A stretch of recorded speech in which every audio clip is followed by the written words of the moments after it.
नमस्कार दोस्तों, मैं Vijay Dwivedi Pathfinder Education YouTube channel पर आप सभी मित्रों का स्वागत करता हूं। मित्रों, आपसे निवेदन है यदि हमारे चैनल पर आप प्रथम बार हैं तो हमारे चैनल को लाइक करें, शेयर करें, सब्सक्राइब करें तथा बेल आइकन भी दबा लें, जिससे शिक्षा जगत संबंधित जो भी महत्वपूर्ण अपडेट हो हमारे चैनल के माध्यम से यथाशीघ्र आपको प्राप्त हो सके। जैसा कि आज के समाचार पत्रों में सबसे महत्वपूर्ण सूचना निकल के आ रही है, कल जो काला दिवस मनाया गया है छात्रों के द्वारा, उससे संबंधित नई शिक्षक भर्ती के लिए प्रशिक्षुओं ने संगम पर कराया मुंडन। बेरोजगार प्रशिक्षुओं ने काला दिवस मनाने के साथ ट्विटर पर चलाया अभियान। 10 लाख प्रशिक्षित स्नातकों ने नई भर्ती के लिए शुरू किया प्रदेश सरकार के खिलाफ अभियान। तो आप सभी जानते हैं नई शिक्षक की मांग बड़ी ज़ोर तोड़ से चल रही है प्राइमरी अध्यापकों के लिए, और 97,000 सीटें लगभग हैं भी खाली, जिस पर कि सरकार भर्ती कर सकती है, किंतु सरकार पता नहीं क्यों रुके हुए है। और चुनावी वर्ष भी धीरे धीरे आने को है, इस कारण अभ्यर्थी जोर पकड़े हुए हैं, क्योंकि चुनावी वर्ष खत्म होने के बाद कोई और भी नहीं सुनेगा जब इस समय नहीं सुन रहा है। तो इस नाते अभ्यर्थियों ने ट्विटर अभियान शुरू किया है कल से, और नई शिक्षक भर्ती को लेकर के मुंडन आदि करके विरोध भी किया है, जिसका कि प्रभाव जल्द ही देखने की उम्मीद लगाई जा रही है कि जल्द ही दिखाई देने लगेगा। और पहला परिणाम यही है कि टेट की जो फॉर्म है वो 15 जून से भरे जाएंगे, ऐसी सूचना समाचार के पत्रों में आज के दी गई है। वहीं जो भी अलग अलग प्रशिक्षु हैं, उनके अलावा जो मोर्चा संघ के प्रमुख हैं और अन्य अभ्यर्थीगण हैं, वह टीजीटी पीजीटी की डेट को भी लेकर के और इस काले दिवस को ध्यान में रखते हुए इसके पक्ष में भी धरना प्रदर्शन के रूप में, काला दिवस के रूप में काली पट्टी आदि बांध करके विरोध प्रदर्शन किया। यहाँ अनिल सिंह हैं, उन्होंने भी यह प्रदर्शन किया, और बहुत से ऐसे अभ्यर्थी हैं जिन्होंने कि जोड़ तोड़ पे प्रदर्शन किया। व्हाट्सएप पर, फेसबुक पर, हर जगह इस तरह के फ़ोटोज़ विरोध प्रदर्शन वाले जारी किए गए। अगली महत्वपूर्ण अपडेट निकल के आ रही है लोक सेवा आयोग से। जून के मध्य तक जारी हो सकता है आयोग का परीक्षा कैलेंडर। जैसा कि अटकलें लगाई जा रही हैं कि परीक्षा प्रणाली में सुधार करते हुए जो नए अध्यक्ष महोदय आए हैं वो जल्द ही परीक्षा कैलेंडर जारी कर सकते हैं, क्योंकि आपको पता है कि आगामी और पिछली कुछ ऐसी वैकेंसियाँ हैं जिनकी परीक्षाएं इस प्रकार से स्थगित हुई हैं कि फिर से ही कैलेंडर बनाना पड़ेगा, और संशोधित कैलेंडर बन चुका है। बस उस पर एक निरीक्षण कार्य चल रहा है। निरीक्षण कार्य करते ही आज शाम या कल तक भी संभावना बन रही है कि जारी कर दिया जाए नया परीक्षा कैलेंडर। अगली महत्वपूर्ण अपडेट निकल के आ रही है, 12वीं की मूल्यांकन नीति बनाने में जुटा है बोर्ड। 2 हफ्ते के अंदर तैयार होने की उम्मीद है। रिजल्ट बनाने में 15 दिन लगेंगे। जुलाई के अंत तक परिणाम आने की संभावना। 10वीं के बोर्ड अंक निर्धारित नीति को हाईकोर्ट में भी चुनौती दी गई है, यह भी है। तो कुल मिलाकर के जो अंक निर्धारण की नीति है उस पर भी चुनौती छात्र या पेरेंट्स ने दे रखी है। हालांकि बोर्ड भी कोई ना कोई ऐसी नीति न बनाएगा तो परीक्षाओं का परिणाम कैसे जारी करेगा। बच्चों को प्रमोट करना आसान बात नहीं होती है, इस कारण कोई ना कोई रणनीति बनाई जानी है। अगली महत्वपूर्ण अपडेट निकल के आ रही है, परीक्षाएं रद्द होने से सीबीएसई बोर्ड की करोड़ों रुपए की हुई बचत। आप सभी जानते हैं कि सीबीएसई बोर्ड 1500 से 2000 रुपये परीक्षा शुल्क के रूप में जमा करवाता है छात्रों से।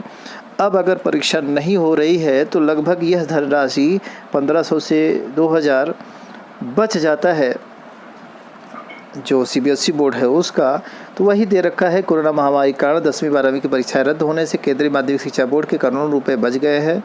बोर्ड विद्यार्थियों से परीक्षा शुल्क के रूप में 1500 से 1800 रुपये लेता है। 5 विषयों के लिए 1500 और प्रत्येक अतिरिक्त विषय पर 300 रुपये लिए जाते हैं।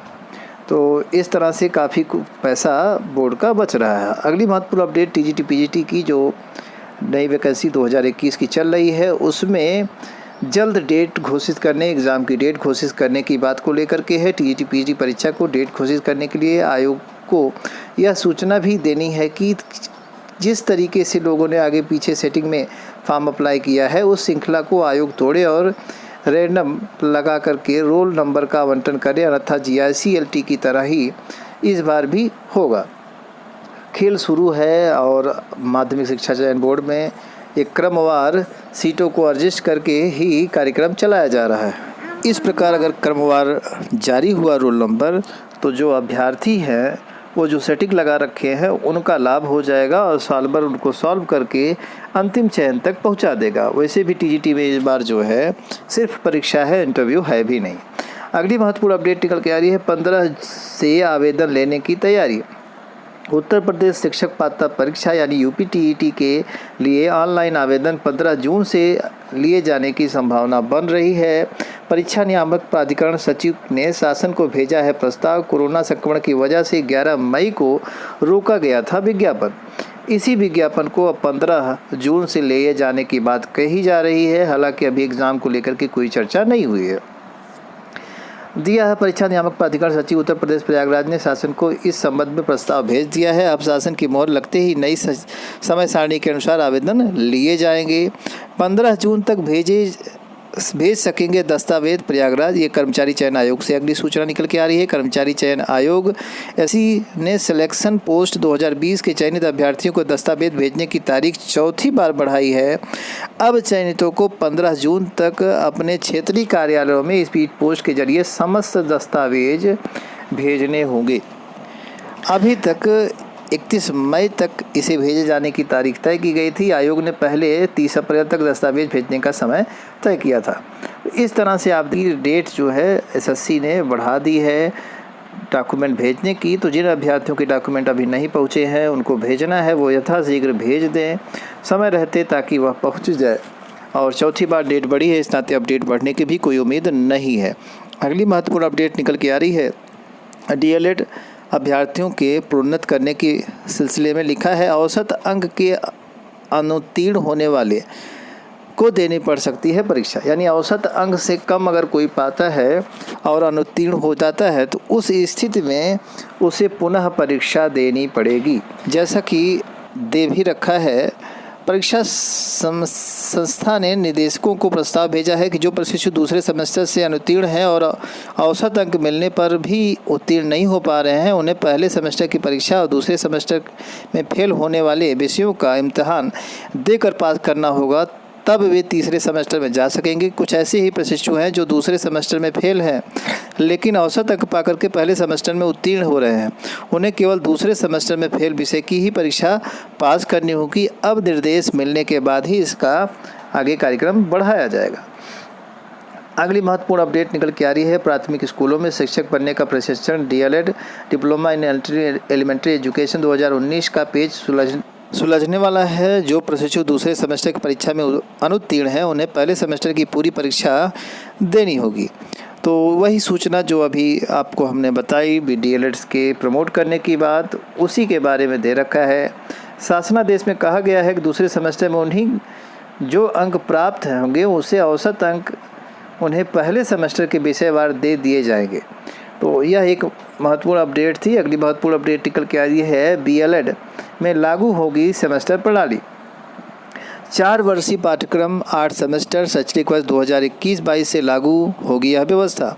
लखनऊ विश्वविद्यालय बीएलएड में अब 4 साल का करके 8 सेमेस्टर बना रहा है, जिससे कि जो अभ्यर्थी निकले उनकी गुणवत्ता बढ़ाई जा सके।